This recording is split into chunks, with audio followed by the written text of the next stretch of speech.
సరే ఇప్పుడు అంటే రాష్ట్రంలో అనేక పరిస్థితులు చూద్దాం. నిన్న మొన్నటి వరకు సాయి కృష్ణ ఇష్యూ, ఇది లాకప్ డెత్ విషయం, దాని తర్వాత మళ్ళీ రావణ్ మీద ఈరోజే ఉప యాక్ట్ కూడా పెట్టారు. దేశద్రోహుల పైన లేదంటే సార్వభౌమాధికారానికి విఘాతం కలిగించే వాళ్ళపైన ఇలాంటి కేసులు పెడతా ఉంటారు. నిజంగానే టెర్రరిస్ట్కి పెట్టే కేసు ఒక యూట్యూబర్ మీద పెట్టడం దేశంలో మొట్టమొదటిసారి, దేశ చరిత్రలోనే. అంటే డాక్టర్ బాబాసాహెబ్ అంబేద్కర్ ఒక మాట చెప్తాడు, state is always a big force.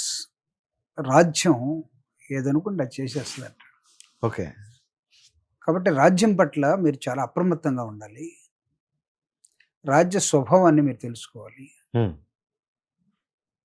స్వభావాన్ని తెలుసుకోవటం మాత్రమే కాదు, రాజ్యానికి ఉన్నటువంటి శక్తి ముందు మన శక్తి అంతా కూడా అంచనా వేసుకోవాలి.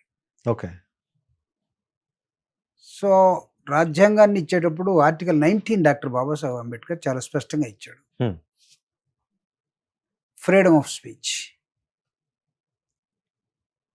అందరూ నాకు అనుకూలంగానే మాట్లాడాలి. Is it possible?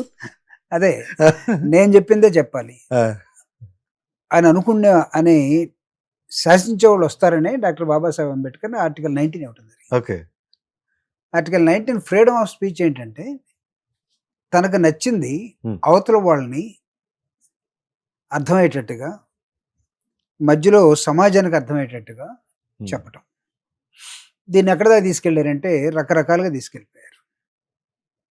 ఇప్పుడు ఏం మాట్లాడినా నీ అమ్మ అన్నట్టుగానే కనపడతా ఉంది. మనకు రాజ్యానికి నచ్చకపోతే మీరు ఎందాక చెప్పినటువంటి రావణ అయినా, అరుగోపాల్ అయినా, లేకపోతే సుబ్బారావు అయినా, వెంకట్రావు అయినా, రాజ్యానికి నచ్చకపోతే ఏదైనా సరే బూతులాగానే కనపడుతుంది. ఓకే.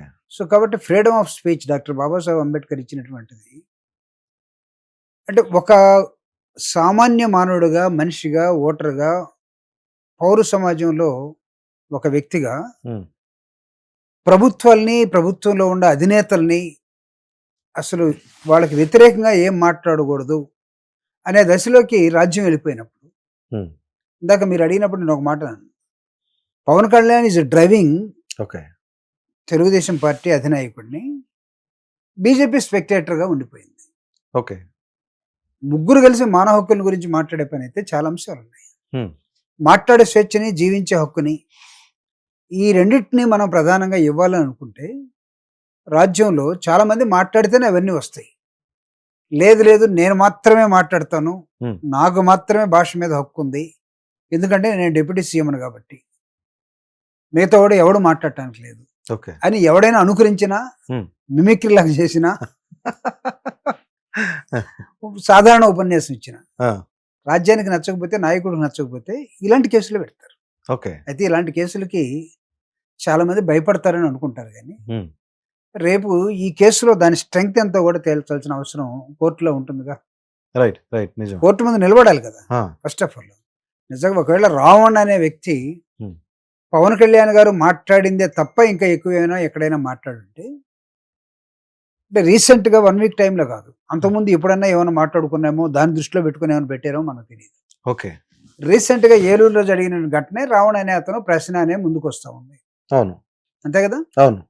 సో ఇక్కడ ఏం మాట్లాడుతున్నారంటే మానవ హక్కులకు సంబంధించినటువంటి వాళ్ళు, సివిల్ లిబర్టీస్ సంబంధించినటువంటి వాళ్ళు, లెఫ్ట్ ఓరియంటేషన్ లో ఉండేటువంటి వాళ్ళు, లేకపోతే ప్రజాస్వామ్యవాదులు, అంబేద్కర్ వాదులు, న్యూట్రల్స్,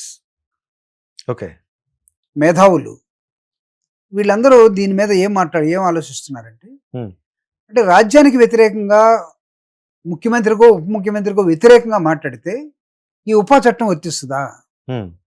మీరు ఇందాక బార్డర్లోనో, అవును, నేషనల్ సెక్యూరిటీలోనో, లేదా దేనికన్నా ఇబ్బంది జరిగే పరిస్థితులు ఉన్నప్పుడు, రామనగర్ కుట్ర కేసు లాంటివి,